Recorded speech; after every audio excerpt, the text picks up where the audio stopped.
Let me start with a confession right off the bat. The last time I played Warhammer was more than 10 years ago. I abandoned 40k because I found it hard to get invested in the game. I dreamt of becoming a great tactician, but I had a hard time with the abundance of rules, the seemingly unbalanced armies and the disappointment when you lose your most valuable unit in the first turn. Okay, I'll admit I'm a 40k noob. But if you have ever played Warhammer 40k, you might recognize some of my critiques. And I did not even mention the investment that comes along with the hobby.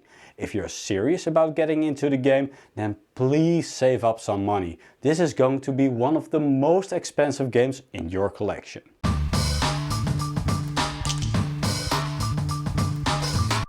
On the 24th of June, Games Workshop will launch the 10th edition of Warhammer 40k. The game seems to be more streamlined and requires less of an investment to get into. It's time to take a closer look at the 10th edition in this 40k special.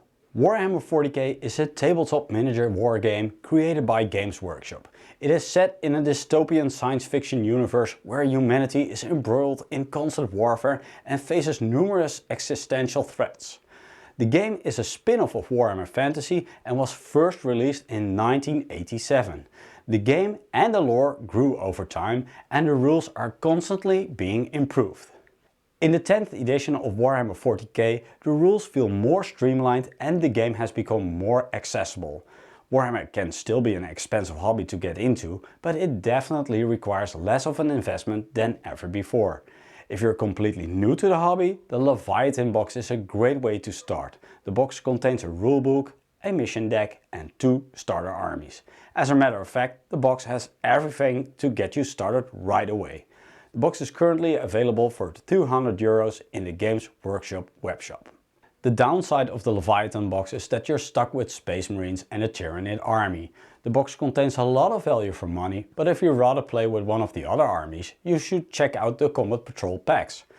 For €125 you can purchase a starter army. A Combat Patrol pack only contains miniatures. No rulebook nor codex is included. Luckily, Games Workshop finally decided to make the core rules free to download. This is a significant change to the past editions where players needed to buy a rulebook and an army codex. It also helps to get a better understanding of rival armies. Just download their army rulebooks and you should be fine. So let's discuss the streamlined rules for a bit. I will give a general impression on the 10th edition rules, but do feel free to download the rulebook. You can find a link in the description of this video. A battle round is constructed into 6 phases. The command phase, the movement phase, the shooting phase, the charge phase and the fight phase. This might all sound pretty self-explanatory, but do keep in mind that the basic rulebook still contains 60 pages of basic rules.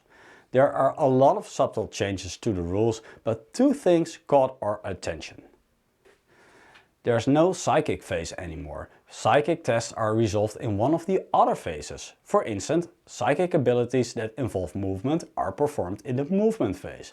Psychic abilities that involve shooting are performed in the shooting phase, and so on. Another big change in 10th edition is a mechanic called objective control.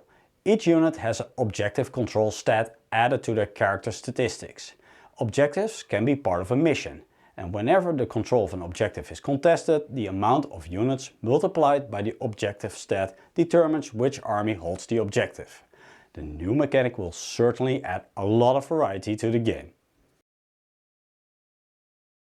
In this video we barely were able to scratch the surface of Warhammer 40k. At 1d6 we never had the intention to cover Warhammer 40k, but the Combat Patrol boxes and the 10th edition rules had such a great appeal we couldn't resist making a video about it. Games Workshop has done an excellent job in simplifying most of the rules without compromising the strategic depth of the game. Changing the rules and tweaking army rules is a delicate matter. You want to attract new players without losing your current player base. Quite often this leads to a middle-of-the-road solution, but in this case I think Games Workshop focused on attracting new players. Hopefully it won't annoy existing players too much. I'm tempted to start playing 40k again. If you have any advice on what army to buy, please leave a comment on this video. Maybe we'll meet on the battlefield, and otherwise I'll see you in the next video.